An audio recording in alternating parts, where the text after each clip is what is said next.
Assalamualaikum warahmatullahi wabarakatuh. Sebelumnya kita sudah membahas tentang perbandingan ya, paradigma pemrograman antara terstruktur dengan object oriented ya, programming.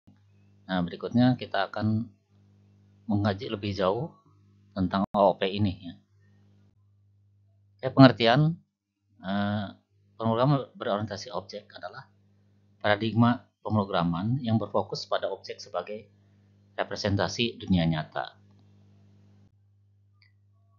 Kemudian fitur utama OP itu adalah pertama modularitas. Kita sudah singgung hal ini modularitas di video sebelumnya. Kemudian reusabilitas ya juga sudah ya, tentang pemakaian kembali itu apa kelas misalnya ya, objek.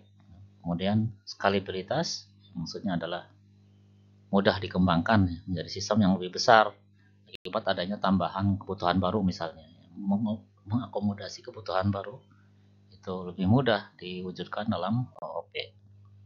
Dan 4 pilar utama OOP adalah pertama enkapsulasi, yaitu menyembunyikan data internal objek dan hanya memberikan akses melalui metode ya. Beda dengan yang terstruktur ya, tidak ada hal ini sehingga data bisa diakses siapa aja. Kedua abstraksi yaitu menyederhanakan kompleksitas dengan hanya menampilkan detail penting. Ya, kadang manajer nggak mau tahu yaitu kelas ini tuh nanti gimana implementasinya ya. Yang penting misalnya mahasiswa tuh saya tahu apa fiturnya ya atau propertinya apa aja, atributnya apa aja, itu aja. Kemudian pewarisan inheritance itu membuat kelas baru berdasarkan kelas yang sudah ada. Nanti kelas yang sudah ada itu diambil sebagai kelas induk ya, dan yang baru itu sebagai kelas anak. Biasanya kelas induk itu lebih general, kelas yang anak lebih spesifik, lebih khusus. Kemudian yang keempat adalah polimorfis. Polimorfis itu kemampuan untuk menggunakan satu metode dalam berbagai bentuk. Oke, berikutnya adalah enkapsulasi. Enkapsulasi adalah proses menyembunyikan detail implementasi dari pengguna. Manfaatnya adalah meningkatkan keamanan data, mengontrol akses ke data. Contoh, menggunakan getter untuk membaca data dan setter untuk menulis data ya. Jadi getter itu bisa dianggap sebagai membaca karena mengambil data dari objek. Kemudian abstraksi. Abstraksi adalah proses menyembunyikan detail yang tidak relevan dan menampilkan fitur penting aja. Manfaatnya mengurangi kompleksitas, ya, tidak bikin bingung, ya. Kemudian memfokuskan pada logika inti. Contoh interface atau kelas abstrak dalam Java. Kemudian pewarisan atau inheritance. Pewarisan memungkinkan kelas anak mewarisi sifat dan perilaku dari kelas induk atau superclass. Kelas mahasiswa bisa mewarisi kelas manusia misalnya. Nah, manfaatnya apa? Ini reusabilitas tinggi ya, bahasa kode. Karena kita menggunakan, kita sudah mendefinisikan kelas manusia misalnya.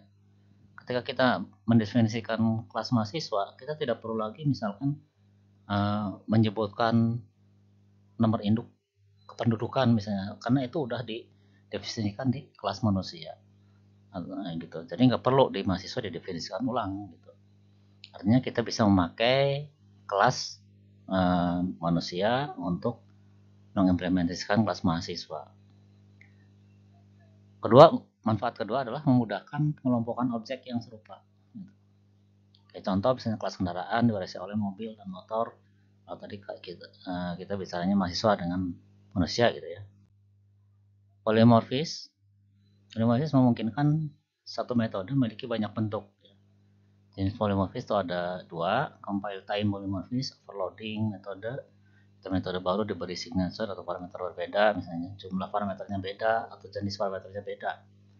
Sedangkan runtime polymorphism itu overriding method, metode divariasi atau dimodifikasi, perilakunya agak beda gitu, tapi namanya masih sama. Manfaatnya apa? Ini fleksibilitas dalam implementasi dan meningkatkan modularitas. Berikutnya adalah keuntungan pemrograman berorientasi objek. Pertama adalah pemeliharaan mudah atau perawatannya atau maintenance. Kode yang terorganisir memudahkan debugging dan pengembangan. Nah, jadi misalkan ada error gitu. Kalau kita misalkan seperti pernah saya singgung, ibaratnya kita membaca buku yang tidak ada bab-babnya, maka kita akan sulit ya mencari tema apa, topik apa dalam buku itu sulit. Nah, begitu juga ini dalam keunggulan ya. Pemeliharaan mudah itu maksudnya begitu. Kita mudah melokalisir bug yang dalam coding. Nah, artinya kita bisa mudah memodifikasi. Kemudian reusabilitas itu model atau kelas dapat digunakan kembali di berbagai proyek misalnya atau di berbagai aplikasi gitu. Kemudian kolaborasi lebih baik, memungkinkan tim bekerja secara paralel pada objek yang berbeda. Kemudian representasi dunia nyata, jadi objek dalam kode mencerminkan entitas nyatanya. Nah, itu keuntungan pemrograman berorientasi objek. Nah, implementasi OP dalam bahasa pemrograman ini sekarang ada kecenderungan bahasa-bahasa yang semula berparadigma terstruktur sekarang ditambah ya menjadi juga bisa OOP gitu.